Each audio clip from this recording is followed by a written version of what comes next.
Kwa haraka haraka naomba nijikite katika upande wa vijana.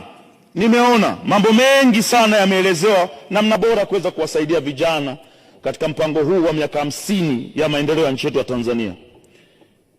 Mheshimiwa Waziri na Mheshimiwa Mwenyekiti, vijana hawataki kona kona, vijana wanataka hela. Naomba sana mpango huu upunguze kona kona kwenye namna ya kumfikishia kijana hela. Kijana anataka pesa, na nitawaambieni ukweli. Mkiangalia mara nyingi sana tumekuwa tunasisitiza hapa vijana wajiajiri. Wazee, kujiajiri lazima uwe na hela. Unajiajirije? Ukitaka kujiajiri, ukiniambia mimi wakati niko nje ya bunge, Baba Levo jiajiri, najiajirije? Na maana nifungue biashara yangu. Biashara naifungua na nini? Tupunguze masharti ya vijana kuweza kukopa. Tunaweka masharti magumu.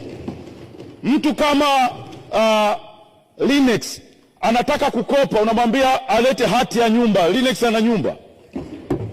Lazima tuweke masharti ambayo yataendana na vijana tulionao. Mtu amemaliza chuo, kamaliza chuo ndio kwanza anahaha na dokumenti zake kutafuta ajira, unamwambia jiajiri. Anajiajiri kwa mfumo gani? Unamwambia bwana tafuta mikopo. Anaenda kwenye mikopo. Benki zetu tunazijua, zina vigezo ambavyo hivyo vigezo vinamtaka awe na mali ambayo ameshika iweke kama dhamana. Tutafute njia sahihi ya hawa vijana, pesa ziwafikie bila njia ngumu wanazopitia.